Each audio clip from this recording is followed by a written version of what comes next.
Malam semua, di video kali ini kita akan cerita kisah nyata kasus kriminal yang terjadi di negara Meksiko. Kalau kita bicara tentang Meksiko, apa yang ada di benak kalian? Jika dilihat dari sisi kriminalitasnya, saya bisa pastikan bahwa yang ada di benak kalian yang pertama adalah peredaran barang haramnya. Yang kedua, yaitu organisasi kartel narkoba yang paling berbahaya dan kejam. Memang secara data yang beredar bahwa kedua hal tersebut tumbuh seiring bertambahnya waktu. Bertumbuhnya kedua hal tersebut, maka dapat dipastikan bahwa tingkat kriminalitas di negara Meksiko juga semakin berkembang.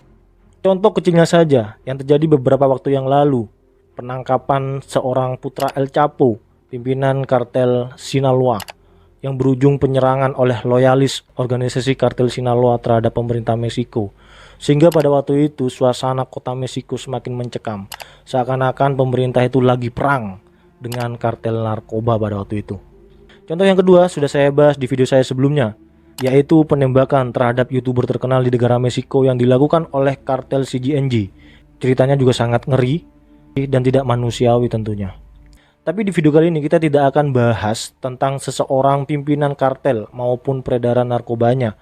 Namun di video kali ini kita akan cerita kasus kriminal yang dilakukan oleh anggota organisasi kartel narkoba di negara Meksiko. Ya, dia hanyalah seorang anggota organisasi kartel ya. Tapi jangan salah, orang ini mendapatkan peringkat 20 orang yang paling dicari di dunia pada saat itu. Sehingga Interpol maupun intelijen dunia itu mencari orang yang sangat misterius ini. Ya, memang apa sih yang dilakukan oleh orang ini? Padahal dia adalah seorang anggota yang tugasnya adalah sebagai kurir, pengantar barang-barang terlarang. Dia bukanlah pimpinan, dia bukanlah eksekutor pembunuh di organisasi kartel. Kalian penasaran apa yang dilakukan oleh orang ini? Simak videonya setelah intro yang satu ini.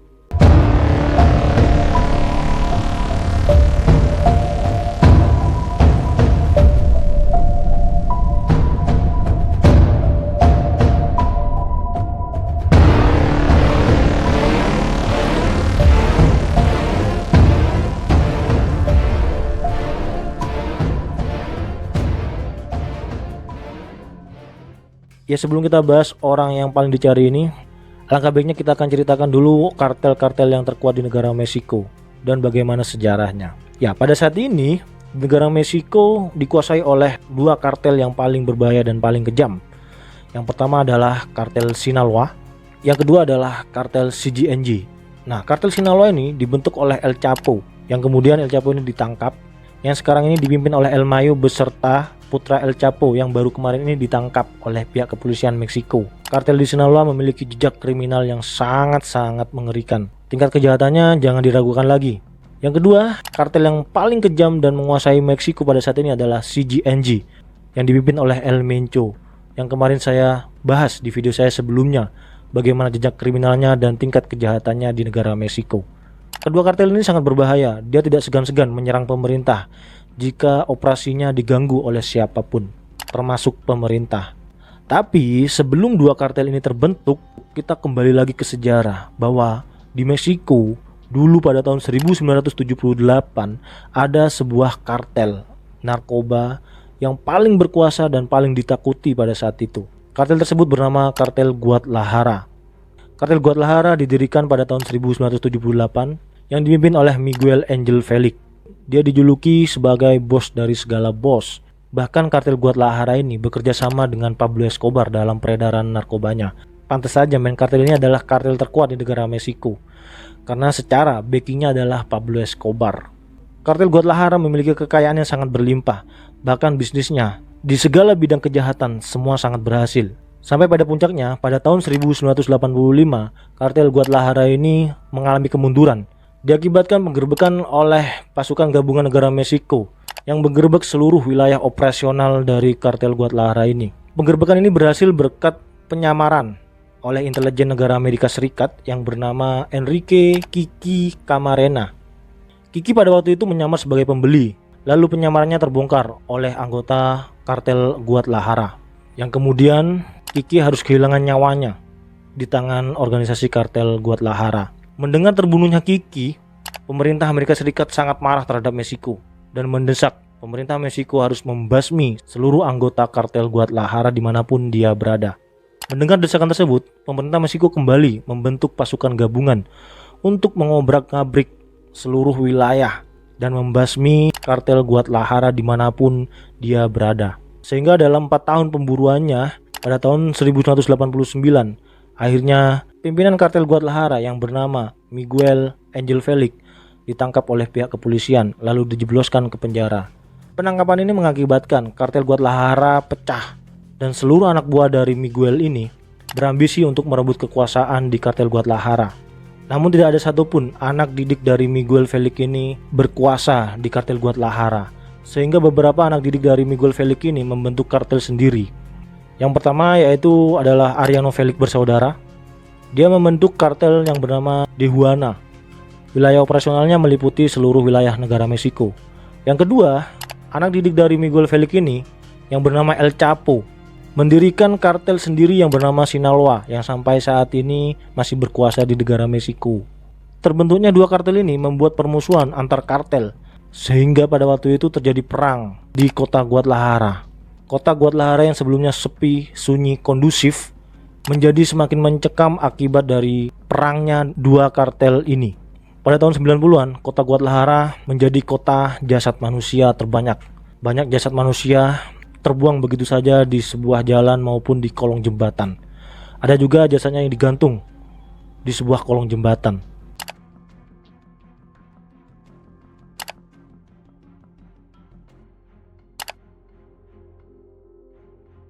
Sehingga warga sipil di kota Guadalajara tidak berani keluar. Jika mereka keluar, mereka akan melihat banyak jenazah.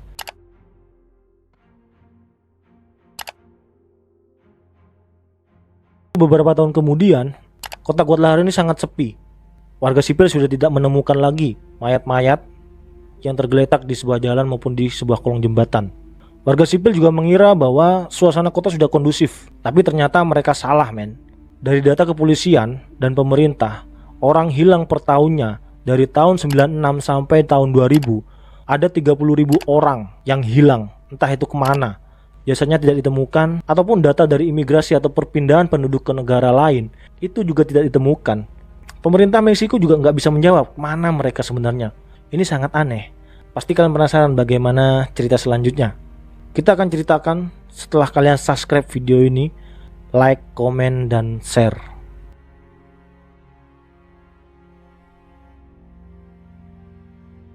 Kita awali saja ceritanya dimulai dari seseorang yang bernama Santiago Meza Lopez. Santiago Meza Lopez ini lahir pada tahun 1964 di kota Culiacan. Dia terlahir dari keluarga miskin. Dia memulai karirnya sebagai tukang bangunan sampai pada akhirnya nasib membawanya kepada pekerjaan sebagai penjaga ternak dari seorang pimpinan kartel narkoba yang bernama Arellano Felix yang mendirikan kartel narkoba Tijuana yang tadi saya jelaskan. Seiring berjalannya waktu, Santiago Meza Lopez ini akhirnya diapresiasi oleh Arellano Felix karena prestasi pekerjaannya. Lalu dia dijadikan kurir untuk mengantar barang-barang haramnya dari kartel Tijuana pimpinan Arellano Felix bersaudara. Dan dia dibayar lebih mahal lagi daripada sekedar menjaga peternakan Arellano Felix. Apapun yang diminta oleh Arellano Felix bersaudara, semua dilaksanakan dengan baik oleh Meza Lopez. Lalu kita kembali lagi ke cerita kota Guadalajara yang semakin mencekam tadi, yang diakibatkan oleh peperangan antar dua kartel, Arellano Felix bersaudara dan kartel di Sinaloa. Pada saat semua mengira bahwa kota Guadalajara ini kondusif, tapi ternyata data dari kepolisian dan pemerintah berbeda. 30.000 orang per tahun hilang dari tahun 1996 sampai tahun 2000. Pada saat kartel Arellano Felix bersaudara ini membunuh semua pesaing, lalu jasanya dibuang sembarangan di jalanan maupun digantung di sebuah kolong jembatan. Tentunya hal ini mendapat perhatian dari pihak kepolisian, yang akhirnya Arellano Felix bersaudara memanggil ahli dari luar negeri. Mereka rapat dalam sebuah ruangan mencari solusi bagaimana caranya jasad-jasad yang sudah dibunuh oleh kartel Arellano Felix bersaudara ini tidak berceceran di sebuah jalan. Maka dari itu ahli dari luar negeri ini memberikan solusi bahwa mayat-mayat yang sudah dibunuh harus dilenyapkan memakai bahan kimia. Akhirnya keesokan harinya kartel Arellano Felix bersaudara ini melakukan eksperimen, memerintahkan LTO menjadi eksekutor, membunuh organisasi kartel pesaingnya dengan membawa 3 jasad untuk dilenyapkan bersama bahan kimia yang sudah ada di markas kartel Arellano Felix bersaudara. Tapi sekarang pertanyaannya, siapa yang melakukan pelenyapan jasad tersebut. Ya, dia adalah Santiago Meza Lopez. Dia dipanggil oleh LTO atas perintah dari Ariano Felix bersaudara, lalu melakukan eksperimen pelenyapan jasad manusia menggunakan bahan kimia yang dimasukkan ke dalam sebuah drum besar, sehingga menyebabkan beberapa jam kemudian jasad manusia tersebut lenyap, tinggal kuku dan gigi saja yang ada.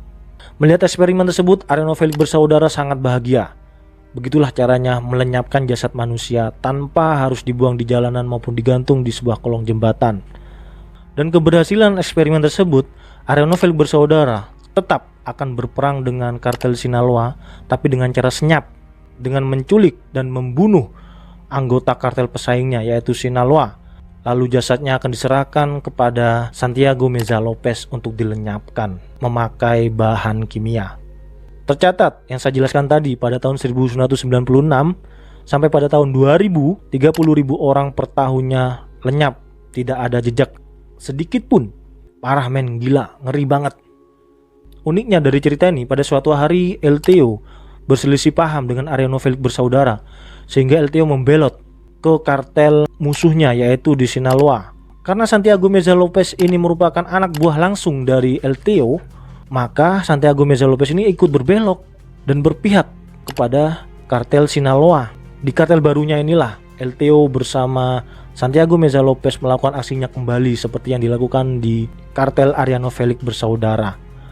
Dan masalahnya sekarang adalah dia dulu melenyapkan jasad dari musuhnya, tapi LTO dan Santiago Meza Lopez akan melenyapkan jasad-jasad dari mantan temannya yang dulu dia bela. Kalian bisa bayangkan nggak? Gila men. Sampai pada tahun 2005, LTO berhasil ditangkap oleh pihak kepolisian. Dia bercerita bahwa dia membunuh dan melenyapkan jasad-jasad manusia, yang selama ini jasad-jasad tersebut dicari oleh pemerintah dan pihak kepolisian Meksiko. Dia bercerita hal pertama yang dia lakukan adalah menculik lalu membunuhnya. Setelah membunuh, dia serahkan jasad-jasad tersebut kepada Santiago Meza Lopez. Begitulah cerita dari LTO kepada pihak kepolisian, yang akhirnya pihak kepolisian ini menetapkan peringkat 20 orang yang paling dicari di seluruh dunia pada waktu itu. Orang ini misterius. Dia adalah Santiago Meza Lopez. Selama perburuannya selama 4 tahun, pada tahun 2009 akhirnya Meza Lopez ini ditangkap oleh pihak kepolisian, yang pada ketika itu Meza Lopez melakukan pesta pora bersama teman-teman dari geng kartelnya. Dalam acara pesta tersebut terjadi kerusuhan bersama warga, yang akhirnya warga tersebut melaporkan kerusuhan tersebut kepada polisi, dan semuanya lari kecuali Meza Lopez. Kenapa Meza Lopez tidak lari? Karena Meza Lopez mabuk berat pada waktu itu. Akhirnya Santiago Meza Lopez ini dibawa ke kantor polisi, dan secara tidak sengaja polisi menangkap Santiago Meza Lopez yang selama ini dia cari selama 4 tahun belakangan. Tidak banyak tanya lagi, polisi langsung bertanya, kemana jasad-jasad manusia yang telah dibunuh LTO lalu kau lenyapkan? Lalu Santiago Meza Lopez ini membawa pihak kepolisian ke suatu tempat, yang dimana tempat tersebut adalah tempat pembuangan sebuah bahan kimia yang sudah bercampur tulang belulang manusia. Tercatat tulang-tulang tersebut memiliki berat ratusan kilo. Ngeri banget kan? Sampai akhirnya pada tahun 2012 Santiago Meza Lopez ini akan dibebaskan oleh pihak kepolisian. Namun rakyat Meksiko berdemo menuntut agar Santiago Meza Lopez dituntut seumur hidup. Santiago Meza Lopez mengatakan kepada rakyat Meksiko, dia mengaku bahwa dia bukanlah monster ataupun eksekutor untuk membunuh seorang manusia, tapi dia hanyalah pesuruh dari orang-orang terkuat organisasi kartel yang ada di Meksiko. Tapi tetap saja Hakim Agung Negara Meksiko akan tetap memproses hukum dari Santiago Meza Lopez.